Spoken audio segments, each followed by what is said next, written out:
Thank you everyone so much for joining us today for APSIA's advisor webinar for college advisors and faculty in the PISA network. We are so happy to welcome you all today. My name is Rihanna Suarez, and I am the International Admissions and Operations Manager here at the Association of Professional Schools of, the Association of Professional Schools of International Affairs, otherwise known as APSIA. And a little bit of background on APSIA before we get started. APSIA is a consortium of all of the leading graduate schools that specialize in international affairs and public policy around the world. Currently, we have more than 60 members and affiliates in 18 different countries. So if you're interested in learning more about our APSIA members, their programs, and so forth, please feel free to head over to our website at www.apsia.org at the end of this presentation. But today we are joined by the wonderful Julie Taylor, who is the Director of Academic Relations for the Fulbright program. And I believe she also will have an alum to chat with you all from the program later after her presentation.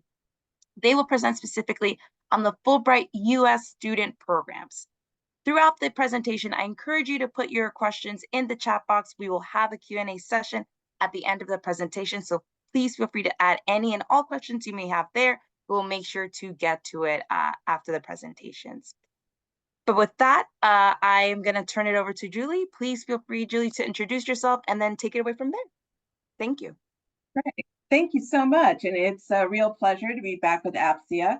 I used to work at American University School of International Service, and before that at GW's Elliott School. And so I'm very familiar with the organization. And today I'm going to be joined by George Bogdan, who is an alum, thanks George, who's an alum of the Fulbright program. Actually, George had an award that was a policy award that he took after he had been out of school for quite some time. It was a very interesting award. Unfortunately, they just stopped offering it. It's a public policy award. But it was for people who had been out for quite a while, about 7 years. But a lot of his experiences, even though that award was in our scholar program, not in student, a lot of his experience still applies to people who are students, especially like the terrific connections that he made that are serving him throughout his career. So I'll leave that for him to talk about. And first, I'm going to go ahead and start sharing my screen and give you a little bit of the flavor of Fulbright, if I can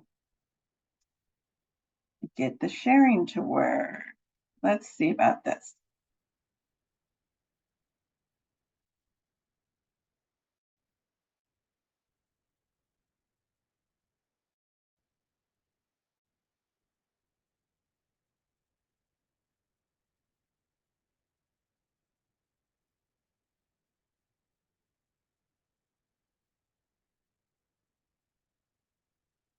And by the way, this loaded beautifully just a moment ago.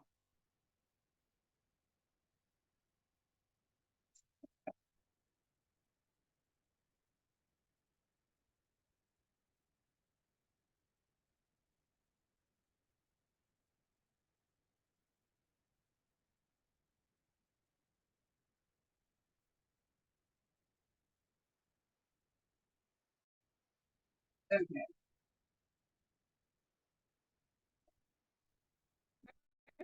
I'm going to try this. I am going to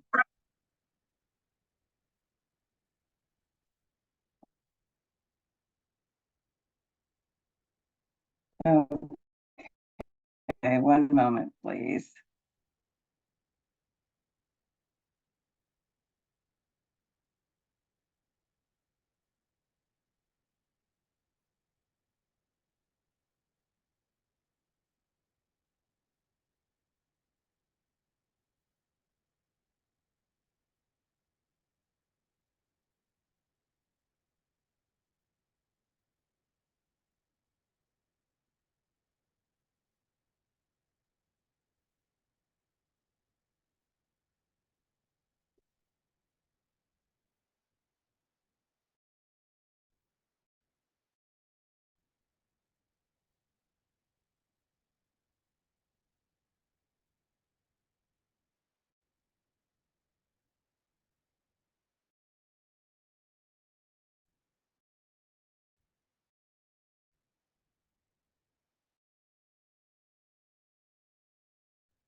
Julie, the audio is not working.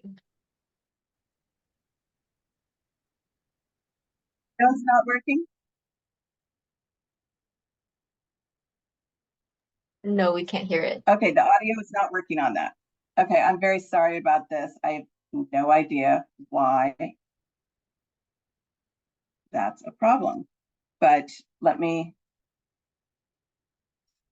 escape out of that.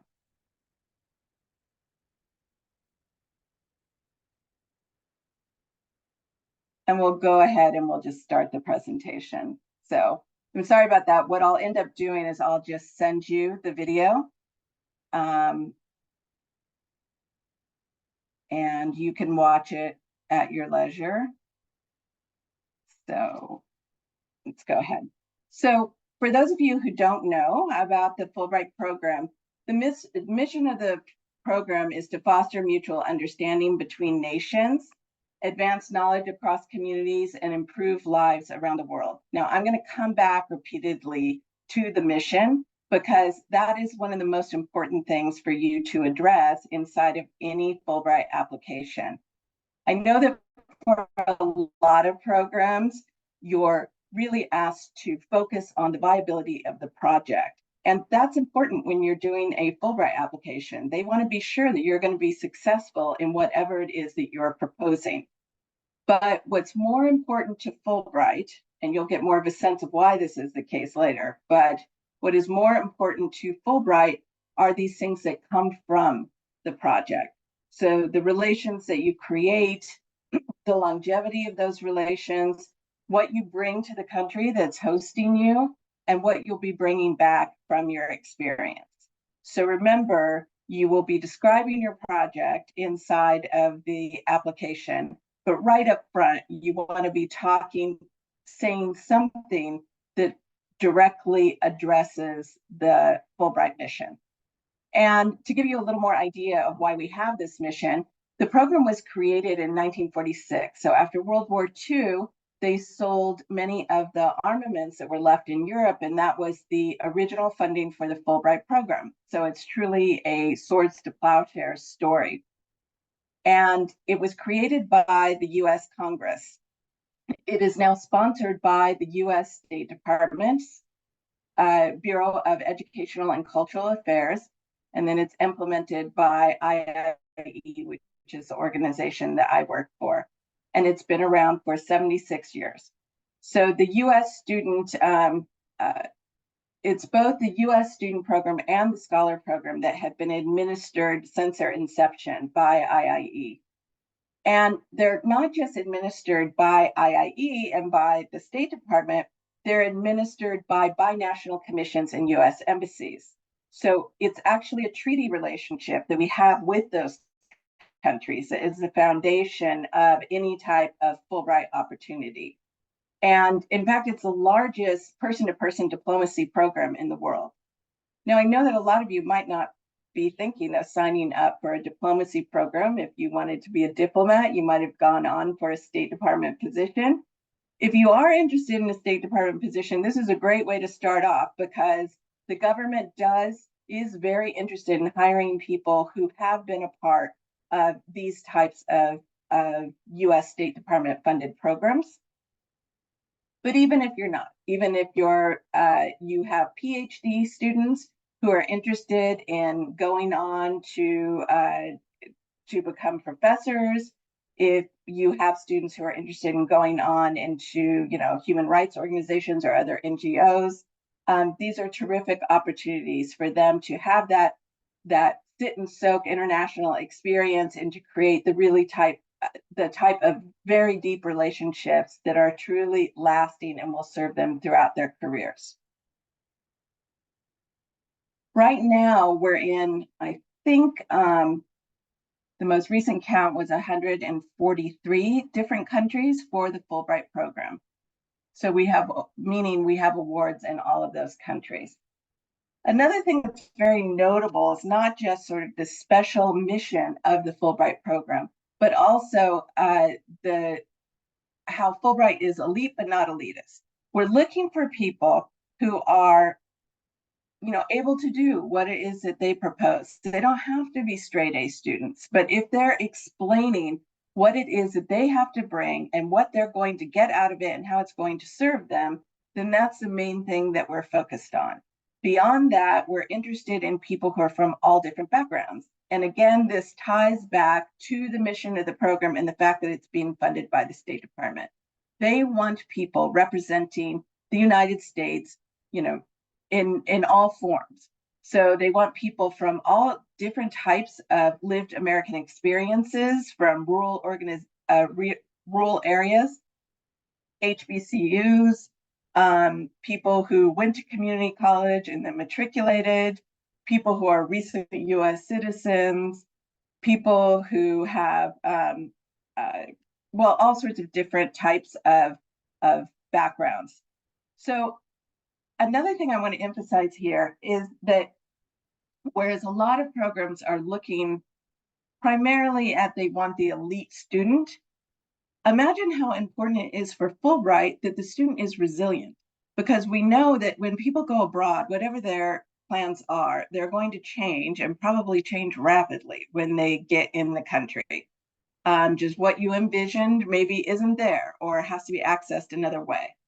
And so we're looking for people who are very adaptable. And if they can sort of give us a flavor of that inside of their application, that's very helpful. And imagine what it was like for us during COVID.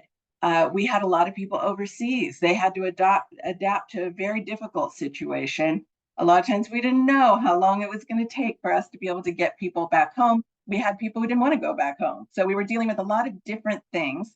And we needed people who were very resilient and kind of able to roll with those conditions. So this is just to say that we're not a program that's just looking for people who've received all the other awards, and this is just going to be another feather in their hat. We want people who really are committed to creating international relationships. The main eligibility requirement is that it's open only to US citizens. So you need to be a US citizen at the time of application. Beyond that, you need to have a bachelor's degree, not at the time that you apply. So I'd say the majority of applicants for the student program, they're applying at the beginning of their senior year. Then they can apply afterwards for the student program. They would still apply on your campus through the Fulbright Program Advisor. So you can go on and put in Fulbright Advisor Directory, and you can pull up the Fulbright Program Advisor on your campus. That's the person who they apply through. And the Fulbright Program Advisor will be the one who will upload all of their applications. Now, the reason for this is because on the student program, we'd like for there to be a process on the campus that is run by the Fulbright Program Advisor. And so our deadline is in October. They'll have a deadline that'll be in beginning of September, or maybe the end of August. They're hoping to work with most of the students actually starting in the spring before they apply. And that's because they want to read through those applications, provide feedback on them, look them over again. They often bring in Fulbright Scholar alumni in order to read over those applications. So maybe Brittany had one of these awards. So maybe Britt can talk about what that was like on her campus. You can also apply directly, and that's fine in the student program. But what we recommend is that you go back and apply through your campus that you graduated from, so that you can benefit from this process on their campus. So the FPAs who are on those campuses will not think it's unusual at all for students who have previously graduated to come back and to apply through their campuses. So it tends to be mainly graduating seniors and people who have graduated recently. Also people who are PhD students. So there's opportunities for them to go abroad, maybe doing their dissertation research, their pre-dissertation research. The Fulbright program you may have heard about more in terms of graduate opportunities is the Fulbright Hays. The Fulbright Hays is run by dissertation fellowship, is run by the Department of Education's Fulbright Hays program. That's a separate opportunity. So just know that if people are applying for a Fulbright Hays, they should also be applying through the Fulbright Student Program, because our awards are for people in all different disciplines. The Fulbright Hays tends to be just for people who are in area studies and who have a language component to their research. Fulbright Student, the program that we're discussing, is much more open in terms of discipline and type of project. So it's also open to artists and musicians. Their application is a little bit different in that they provide some sort of portfolio in order to show what type of project they'll be doing. And beyond that, you'll see all sorts of different requirements dependent on the particular award that you're applying to. If you have a doctorate, then you would be applying, that person would be applying through the Scholar Program. Or if they have more than 7 years of experience in their field, then they would apply through the Scholar Program. To give you an idea of the types of awards that we offer, I think of them as 3 different types of awards. They're presented here as 2 different types of awards, but as you can see, we give a lot of awards. We give 2,150 awards annually, and I think that makes us the largest fellowship program, definitely for international fellowships for students. The awards that we offer include a study award, and there's an increasing number of these in which they can essentially go abroad and get a master's degree for free. And that's wonderful, because most master's degrees abroad are for 1 year.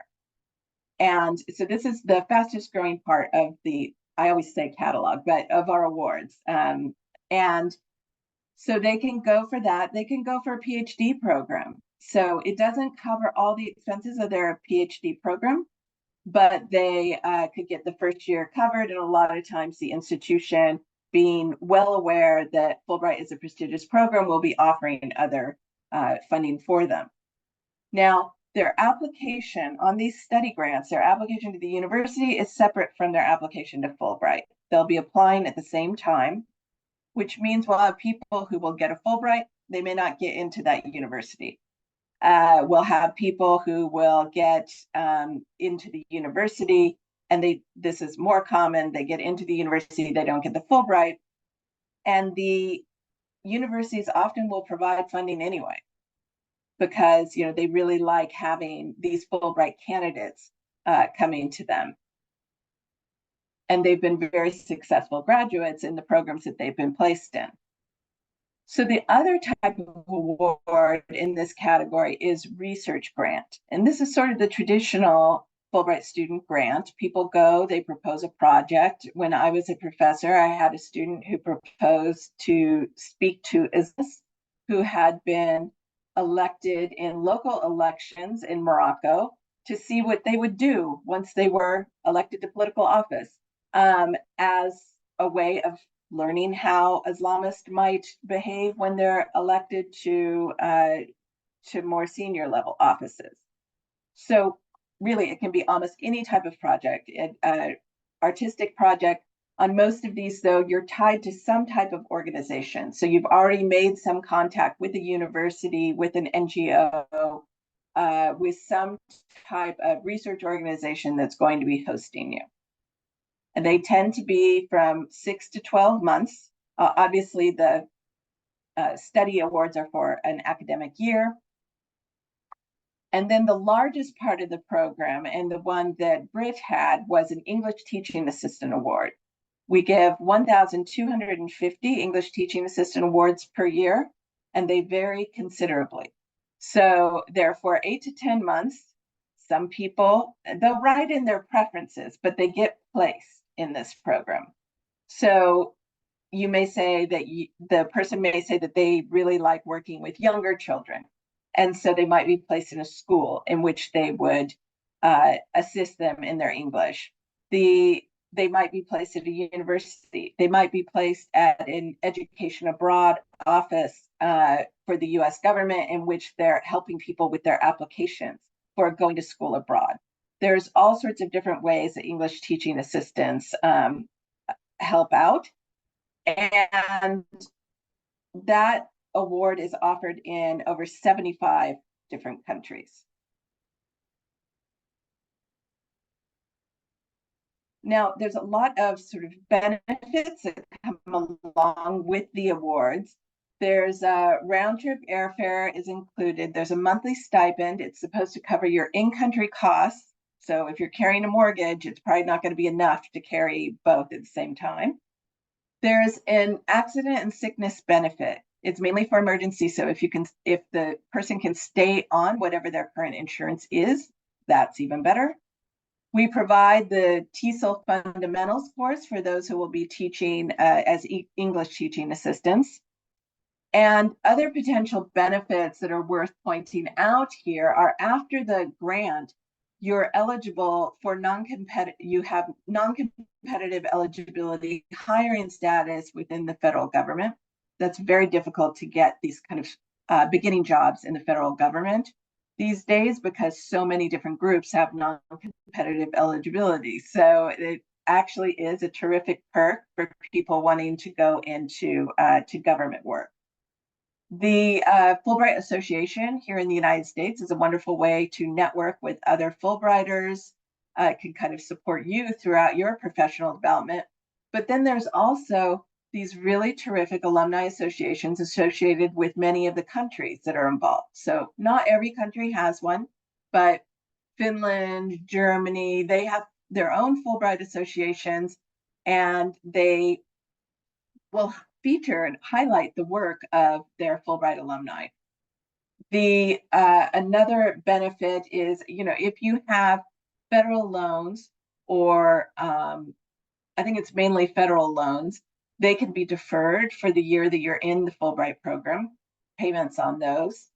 And for some of the programs, they offer language lessons. There may be the covering of tuition. You really, at a certain point, have to start looking very carefully at the particulars of each award. And the deadline this year is October 8th. And they're due by 5 o'clock Eastern time. And right away, we start having screening committees.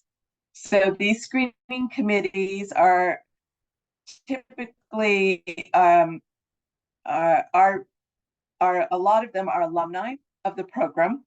And so they go through a process here in the United States.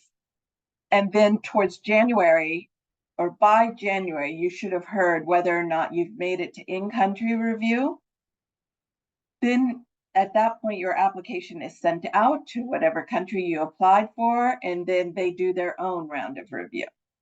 And then you should be hearing between March and June about final selection. Really, the vast majority of them are would be completed by the middle of April. But we have certain countries that may have a security review, just a couple of countries, and they end up being stragglers into June. So sorry about that. I know that that can be disappointing for people when it goes on so long, but here are other ways that you can stay in touch with the program. I don't see on here. There's Fulbright student alumni, and they're a great resource for people who are applying. So if you go on the student website, then you can put in Fulbright alumni ambassadors, and a group of people will come up who are willing to talk to people about sort of personal issues involved with going abroad.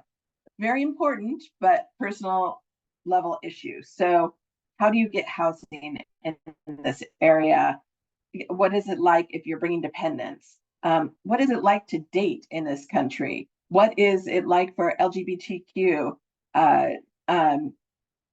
in terms of safety in a particular country? There's all sorts of different issues, and they've written down below the introduction to them they've written down below different topics that they're willing to talk to. So definitely avail yourself of those resources. So now I'm going to hand it over to George, and so he can talk a bit about his experience. And Britt, at any point that you want to chime in about what your ETA experience is like, feel free to do so. Well, thank you so much, Julie. And, I just really want to hit on 3 points, but I'm also happy to take questions. So at any point, please just let me know if anything comes up. But really, I want to just talk about kind of the accessibility of the Fulbright, how it opens doors directly afterwards and in the long term, and how it also embeds you in kind of a broader alumni community. So I guess the first thing I would mention is just accessibility, the kind of enormous kind of suite of different programs that Julie mentioned, I think is kind of really one of the Fulbright's great strengths, because you have people from all different walks of life, but also from all different stages of their career, getting involved in, really exciting projects abroad. And so, when I was in Kosovo, which is where I did my Fulbright program, there were English teaching assistants, there was senior faculty, there was people, mid-career that were working on projects. So really anybody that and at any stage in your career, you can find a way to really have an exciting grant proposal project. I will also say that I'm from rural Hawaii, which is a very unexpected place. Not someone that when I initially heard about the Fulbright, I thought it was this kind of big, imposing, prestigious program that I'd had very little chance of involving myself in. But the reality is, of course, the opposite. And not only was I really successful in my program there, it led to so many things, but also I've come home to my home state, and I now sit on the association board. And one of the things that we do is reach out to people who are in community college, someone who is in the cohort of the kind of boutique Fulbright that I was in, the public policy program, actually started off their career in cooking school. And so, again, you would think, okay, so why would this person be doing a public policy program? But, we're all on a journey professionally. And so that person really had an incredibly compelling project to pursue. So accessibility is just really special about the Fulbright. And I think it's one of the things that make it unlike any other kind of fellowship abroad, right? I want to also just talk about opening doors. I am, one of these people that couldn't get enough of graduate school, so I did a JD and a doctoral program. And I think that in higher education, there's often a sense among people that pursue, research degrees, that, it makes most sense for me to just do research and teaching in the long term.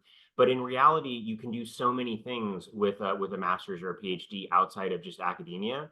And so my Fulbright experience kind of unlocked that reality for me, because I interacted with tons of people, both in Kosovo and afterwards outside of Kosovo, who really valued the skills that I obtained there, which is the ability to speak with people across cultural barriers, to speak with people at the level of empathy, to kind of understand, okay, in their particular context, what does X or Y proposal mean?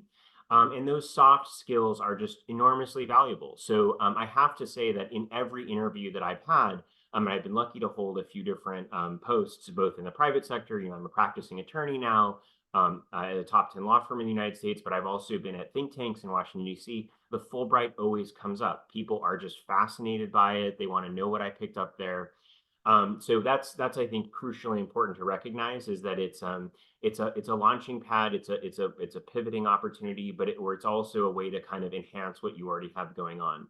And then finally, just not to go on too long, I want to talk a little bit about the tremendous connections that I've gained as part of kind of the Fulbright program. Really, I have to say that there's a broad kind of Fulbright family within the United States. So in my professional network, I'm often calling on people, in part because of our shared connection through the Fulbright program, asking for their advice, either about a project I'm pursuing. In addition to practicing law, I also do some academic research. So again, I have this Fulbright community there.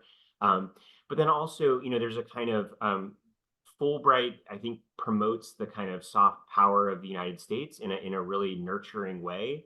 And what I mean by that is that when I was in Kosovo, I met tons of people from not just the Balkans, but elsewhere in Central and Eastern Europe. And so those people who are not American citizens, who may not be part of my day-to-day experience of my career, are often, really important connections that I have to discuss topics that remain important to me. So, I practice trade law. How are various policies pursued by the United States government or decisions in U.S. courts, affecting people in the Balkans or affecting people in Central and Eastern Europe? That kind of exchange is not just, so that one of us can transact in information or whatever. It's really to maintain the sense of, collaboration, the sense of, the United States being invested in other regions. And so that's really a remarkable kind of component of the Fulbright, and it's a dynamic that continues just long time after you leave. I mean, I'm coming up on almost 10 years after having done my program, and it still, is a big part of my imagination of what I'm going to do for the rest of my life. So I'll stop there, but Britt, if you have other things you want to add or if there are questions. Thanks, George. I definitely agree with a lot of what you've said. Making connections, unlocking realities, and the accessibility of Fulbright. I am from a little city in Southern California where the biggest Vietnamese refugee population is, the largest concentration of Vietnamese people outside of Vietnam. So very first generation community, did not know if I was going to go to college. So when it came around to applying to Fulbright, I had definitely had a lot of imposter syndrome. But my Fulbright advisor was definitely there to help walk me through the program and reassure me that I am a good candidate for the program.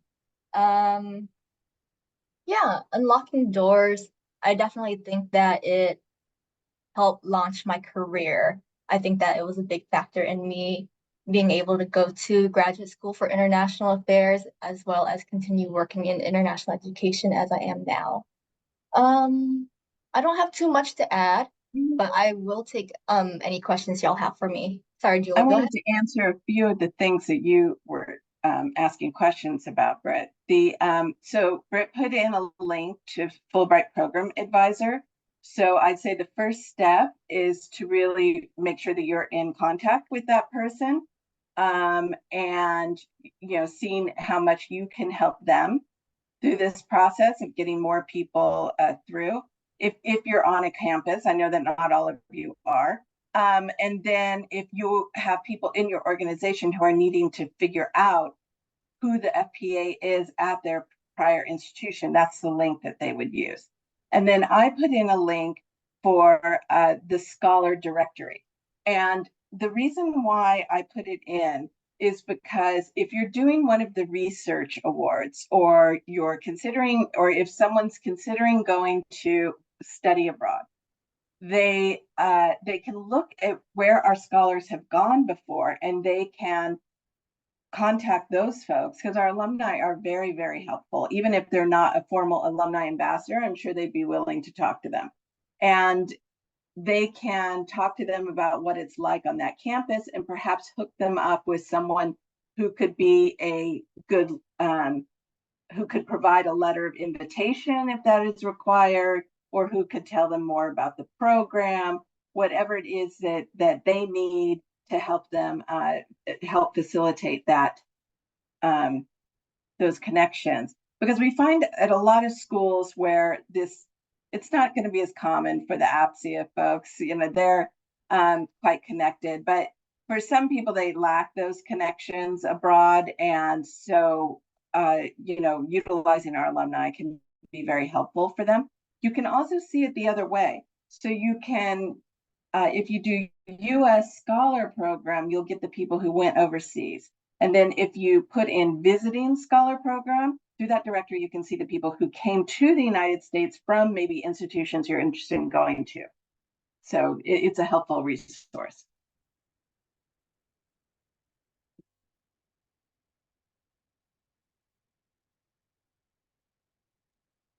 If y'all have any other questions for Julie, feel free to raise your hand or drop them in the chat. I'm happy to relay them. In the meantime, I do have a couple of questions that came my way. Um, did you have any best practices for managing the Fulbright process on campuses? So the FPA handles a lot of that. If you're someone who's on a campus, though, you can really work with them to try and build a larger culture around Fulbright. And that's the handout that that I just had you put in the chat. So we have certain steps beyond just making sure that there's a Fulbright program advisor. Sort of the next thing is to celebrate Fulbrighters on campus. It's sort of important to have those celebrations be separate from general celebrations of students who've won great awards, or the faculty, the end of the year celebration of faculty awards. It's good to have the Fulbright celebration be separate, because then it really helps you much more with recruitment. It creates a higher profile for Fulbright, and it helps people really identify that they can see that there are people who are like them who receive these awards. And sometimes when we find that when it's one big celebration, they're not able to sort of see that the Fulbright people are a little different, maybe a little more diverse group than the people who are receiving the other awards. So we find that to be really helpful. And then let's see, another thing, I'd say just making sure that the deans on your campus, especially the deans of graduate study, are aware of the program would also be very helpful. We're reaching out more and more to deans of graduate studies and VPs of graduate study, because they haven't been very involved with the program in the past.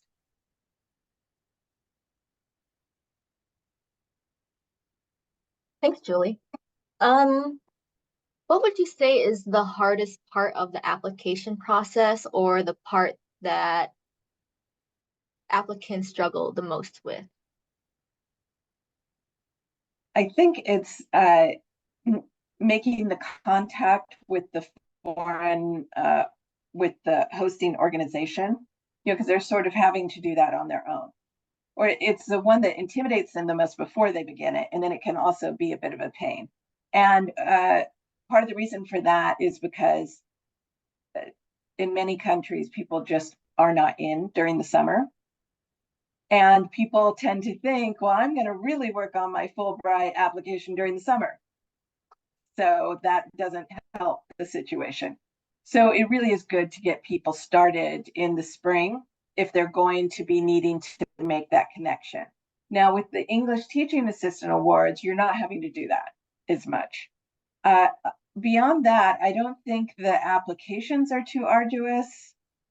I'd say that sometimes from the PhD students, they get a little hung up on talking about their research, and they have difficulty pulling back and talking about how their research fits into the Fulbright mission and furthers the Fulbright mission.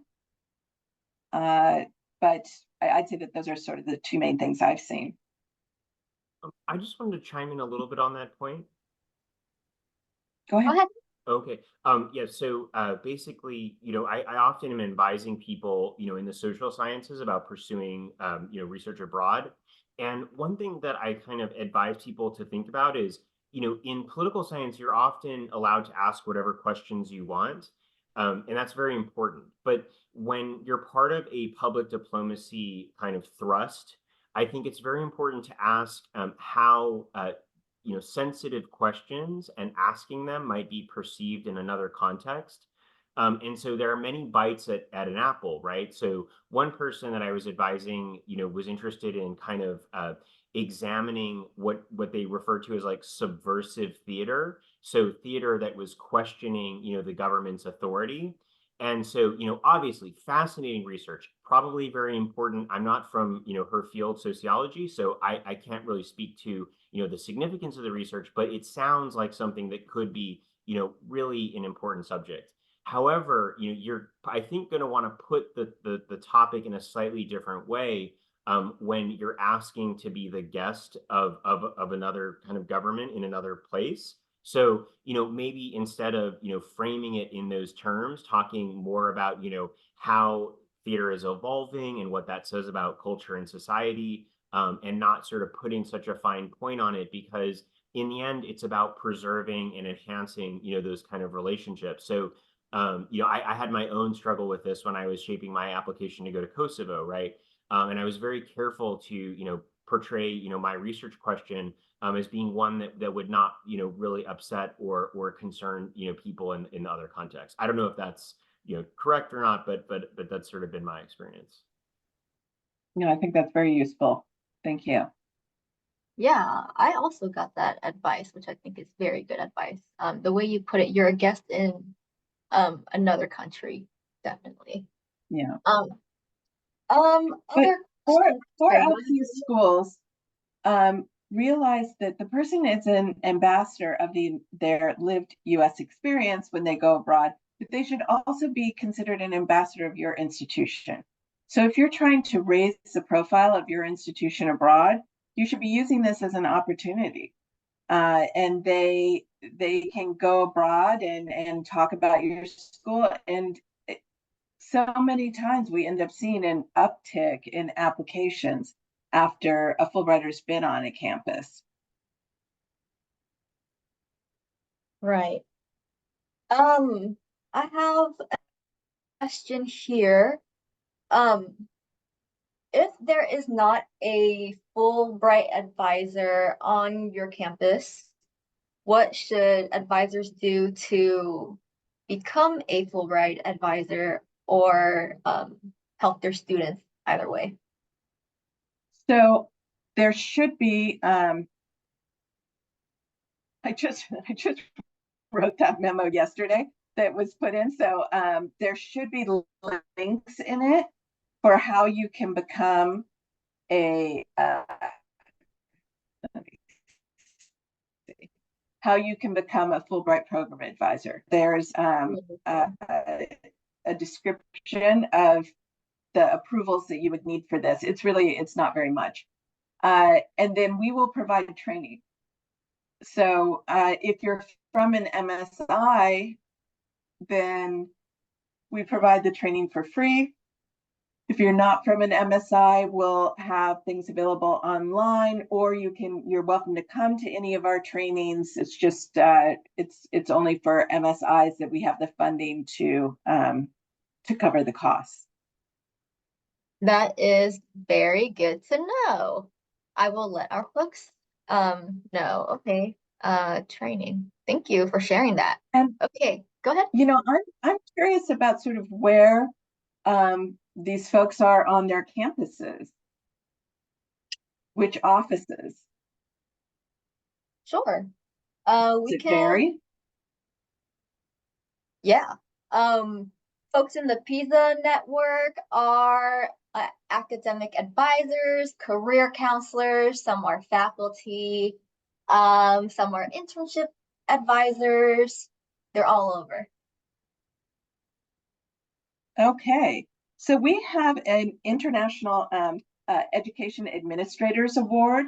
I'll put a link in, or if you could get that, Britt, that's in the Fulbright Scholar Program.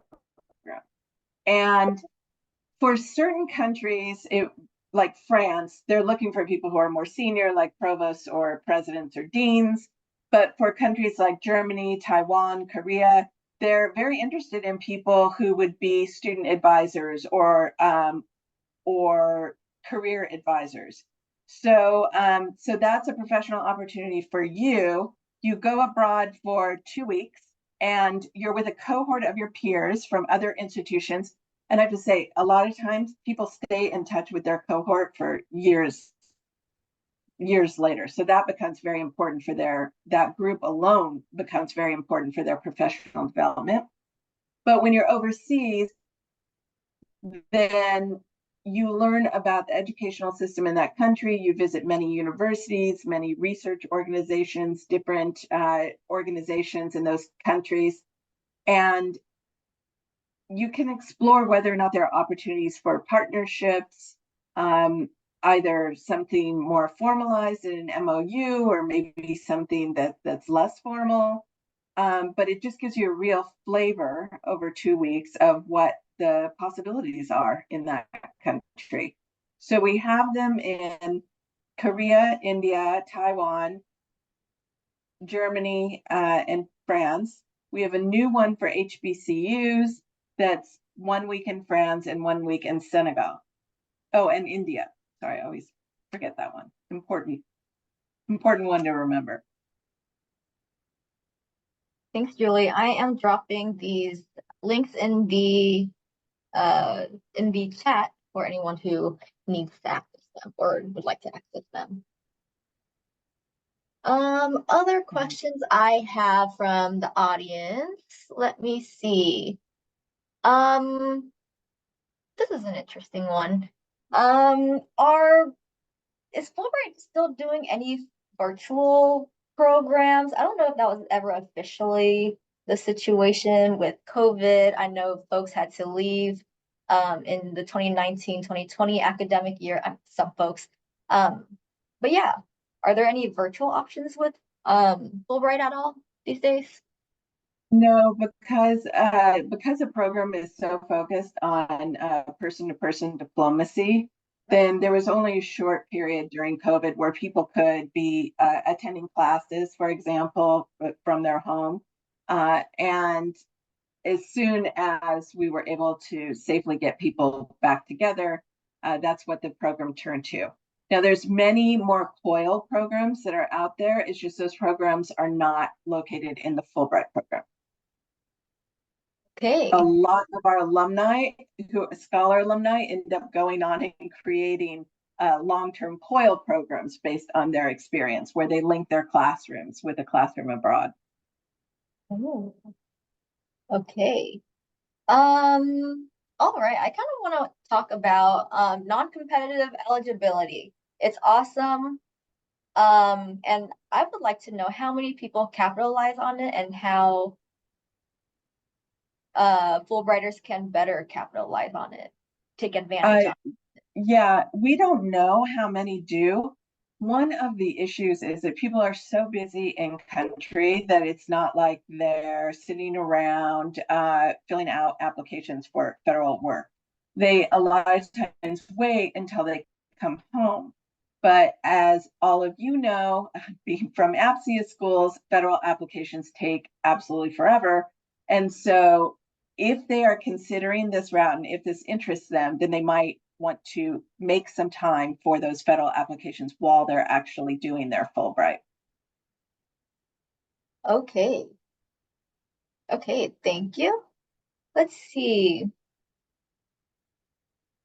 Other questions? Yeah, if y'all have any other questions, feel free to drop them in the chat. I'm still taking them. Another interesting question I thought was, do you have any advice on how to highlight your Fulbright experience on your resume?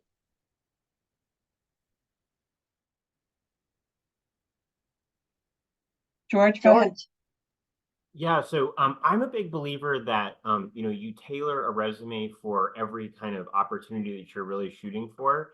And so I think that it's you can come up with different ways to describe yourself. You're a Fulbright scholar, or you're a researcher under the auspices of the Fulbright program.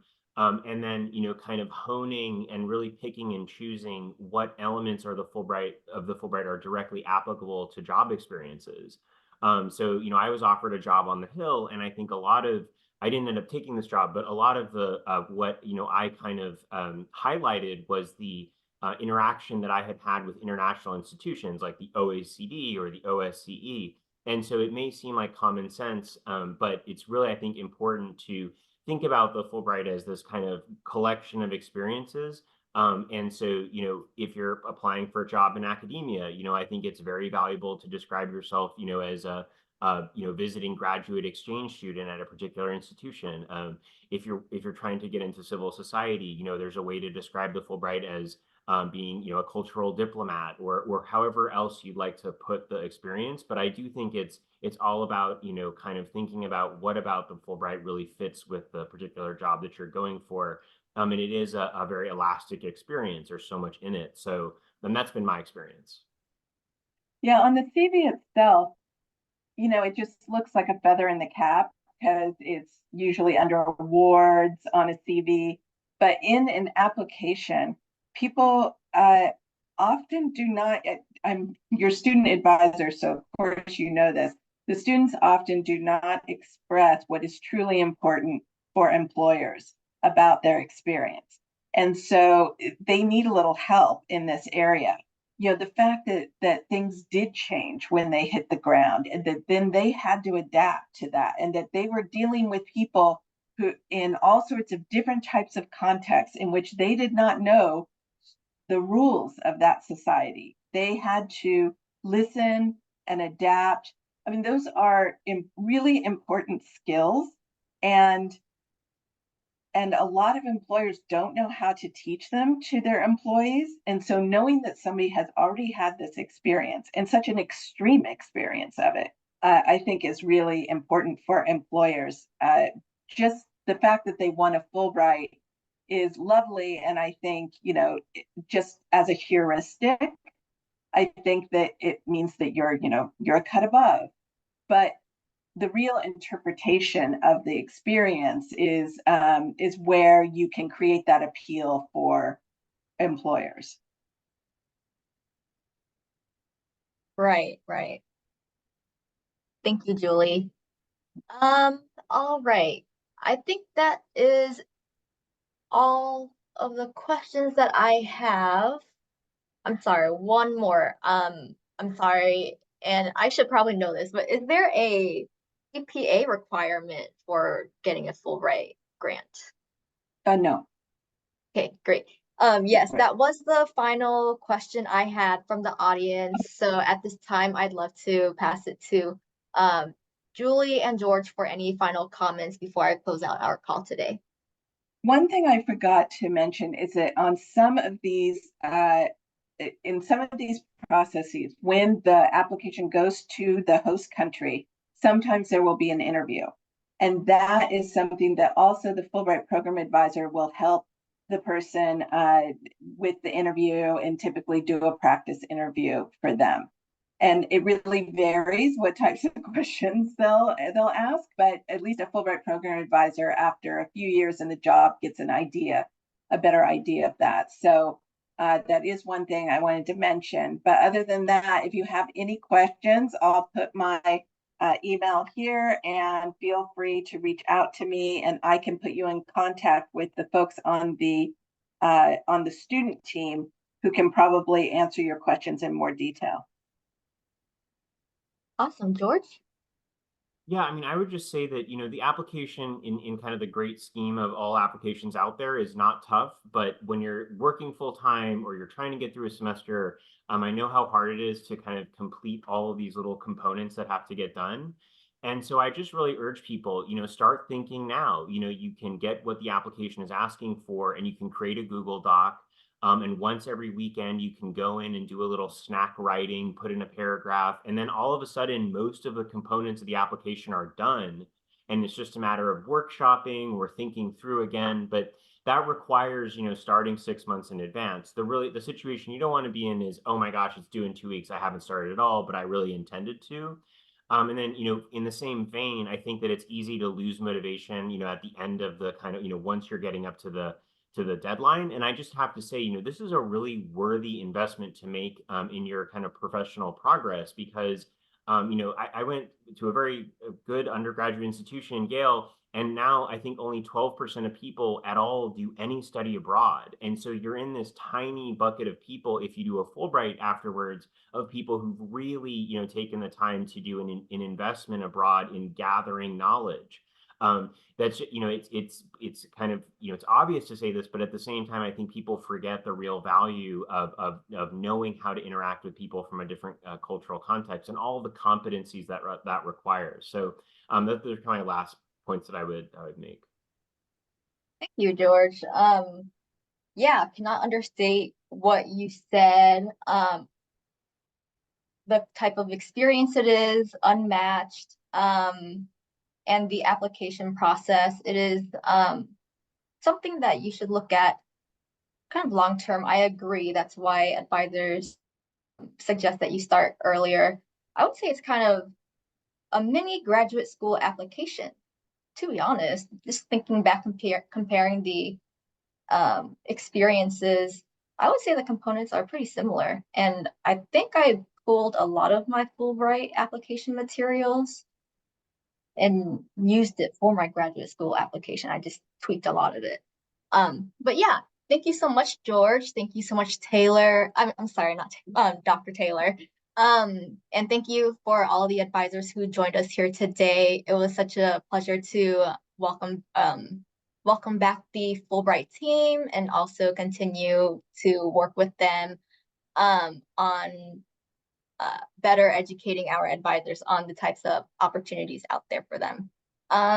We look forward to seeing you at our next webinar next month on the Pickering, Payne, Wrangell, and Foreign Agricultural Service webinar scholarships.